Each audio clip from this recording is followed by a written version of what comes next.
ជាគ្រាប់ស្វាយចន្ទីរបស់កម្ពុជាជាប្រភេទគ្រាប់ស្វាយចន្ទីដែលល្អបំផុតមួយក្នុងពិភពលោកត្រូវបានគេស្គាល់ថាមានទំហំធំគុណភាពខ្ពស់និងរសជាតិឆ្ងាញ់កត្តាអំណោយផលពីអាកាសធាតុនិងដីដែលមានជីវជាតិមិនត្រឹមតែអនុញ្ញាតឲ្យគ្រាប់ចន្ទីកម្ពុជាមានគុណភាពខ្ពស់ប៉ុណ្ណោះទេកម្ពុជាក៏ស្ថិតក្នុងចំណោមប្រទេសទាំង5ដែលនាំចេញគ្រាប់ស្វាយចន្ទីច្រើនបំផុតក្នុងពិភពលោកផងដែរទន្ទឹមគ្នានឹងសក្តានុពលទាំងនេះមានកសិករដាំស្វាយចន្ទីខ្នាតតូចជាច្រើនកំពុងខិតខំសម្របខ្លួនទៅនឹងការប្រែប្រួលអាកាសធាតុជាមួយគម្រោងចន្ទីបៃតងរបស់អង្គការ HEC តាមរយៈការដាំដុះនិងថែទាំដំណាំចន្ទីតាមបច្ចេកទេសកសិអេកូឡូស៊ីពីមុនមកអត់មានអង្គការចូលយើងប្រើគីមីដើម្បីកម្ចាត់សត្វល្អិត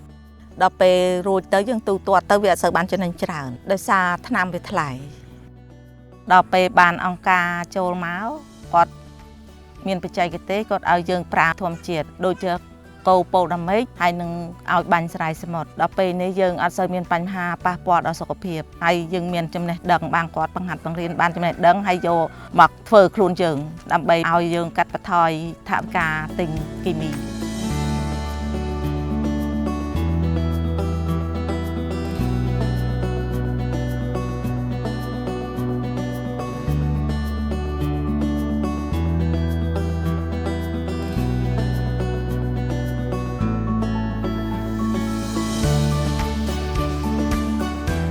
ក្រៅតែពីរឿងជំរុញលើកកម្ពស់ការអនុវត្តកសិកម្មបែប Ecology គម្រោងក៏គាំទ្រទៅដល់វិស័យរដ្ឋក្នុងការអនុវត្តគោលនយោបាយស្វ័យប្រវត្តិឲ្យបានកាន់តែប្រសើរតាមរយៈការធ្វើការជាមួយនឹងសមាគមស្វ័យប្រវត្តិកម្ពុជាការធ្វើការជាមួយនឹងសហព័ន្ធស្វ័យប្រវត្តិកម្ពុជាក៏ដូចជាមន្ទីរកសិកម្មដែលផ្ដោតសំខាន់ទៅលើចំណុចពីរសំខាន់គឺការលើកកម្ពស់អាជីវកម្មចន្ទីនៅថ្នាក់មូលដ្ឋានហើយនិងការពង្រីកអាជីវកម្មចន្ទីតាមកិច្ចសន្យាកសិកម្មកន្លងមកយើងធ្វើការជាមួយអង្គការ HEC ច្រើនគឺយើងផ្ដោតទៅលើ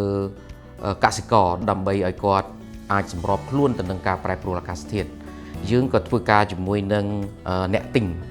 នាំគ្រាប់ឆៅពីកម្ពុជាទៅក្រៅប្រទេសផងដែរហើយក្នុងនោះយើងក៏មានសមាជិកដែលជាក្រុមហ៊ុនធាតុចូលកសិកម្មជួយកសិករក្នុងការបង្កើនផលក្នុងន័យកាត់បន្ថយថ្លៃដើមផលិត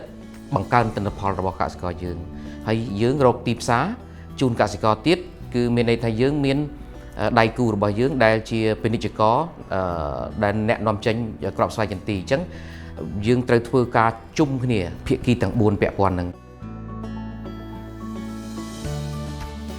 កន្លងមកកសិករគាត់អត់ដែលធ្វើនៃកិច្ចសន្យាទេ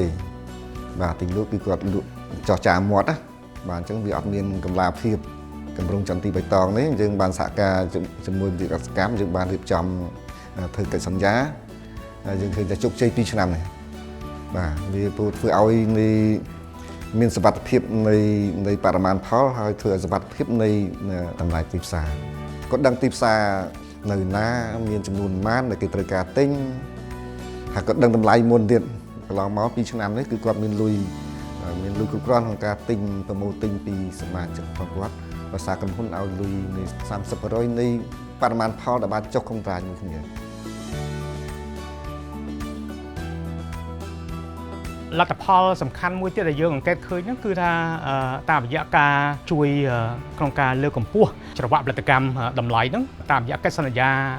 កសិកម្មបានជួយឲ្យកសិករសេរីរាង្គទាំងកសិករមិនសេរីរាង្គគឺបានទទួលប្រាក់តម្លៃបន្ថែមដែលឆ្នាំកន្លងទៅឆ្នាំ2024ហ្នឹងគឺយើងដល់13សហគមន៍កសិកម្មគ្របដណ្ដប់ទៅដល់1300ជាងគ្រួសារដែលបានទទួលពីការអនុវត្តគំរូអាជីវកម្មតាមបែបកិច្ចសន្យាកសិកម្មតាមរយៈគម្រោងចន្ទីបៃតងហ្នឹងខ្ញុំបានរៀនសូត្រវគ្គបណ្ដុះបណ្ដាលពីគុណភាពកែច្នៃគ្រាប់ស្វាយចន្ទីការវាស់សំណើមចូលស្តុបការវាស់សំណើមចន្ទីស្រស់ធ្វើតេស្តសាច់ ODC ហើយចំណេះដឹងផ្នែកខាងគណនេយ្យលើសពីនឹងអង្គការ HEC គាត់បានជួយសម្របសម្រួលរកទីផ្សារបានជួយសម្របសម្រួល AC យើងនឹងក្រុមហ៊ុនជាមួយមន្ទីរធ្វើកិច្ចសន្យាទិញលក់គ្រាប់ស្វាយចន្ទីឲ្យលុយយើងខ្ចី 30% មុន ឥឡូវនេះសហគមន៍យើងខ្ញុំអាចមានទុនបវលលក់ស្វាយចន្ទទីដែលមានគុណភាពខ្ពស់សម្រាប់ក្រុមហ៊ុនគាត់កងត្រាជាមួយយើង បន្ទាប់ពីខាងក្រុមហ៊ុនមីរ៉ាត់បានធ្វើការជាមួយនឹងខាងគម្រោងចន្ទទីបៃតងយើងឃើញថាវាមានភាពរីកចម្រើនច្រើនមែនទែនទីមួយតកតងជាមួយនឹងការយល់ដឹងរបស់កសិករក៏ដូចជាសហគមន៍គាត់យល់ដឹងបន្ថែមទៀតថាស្អីគេគឺជា standard ដែលយើងត្រូវការទី2តកតងជាមួយតម្លៃគឺយើងមានភាពសមរម្យជាងមុនគឺយើងមានភាពស្មើគ្នាមានភាពយុត្តិធម៌ទៅវិញទៅមកយើងអាចចរចាគ្នាបានទី3គឺតកតងជាមួយនឹងការបង់លុយគឺយើងរហ័សជាងមុនជាពិសេសជាងគេគឺយើងមាន deposit មានការកក់ប្រាក់សម្រាប់សហគមន៍អញ្ចឹង Green Cashew Project គឺដើរតួសំខាន់មែនតើនៅក្នុងការសម្របសម្រួលរវាង AC ជាមួយនឹងខាងក្រុមហ៊ុនដើម្បីយើងមានភាពរលូនប្រសើរទៅមុខទៀតហើយយើងក៏សង្ឃឹមដែរថាឆ្នាំនេះចន្ទីខ្មែរយើងក៏អាចបានតម្លៃល្អហើយមួយទៀតផងដែរគឺយើងអាចប្រកួតប្រជែងជាមួយនឹងទីផ្សារនៅអន្តរជាតិបាន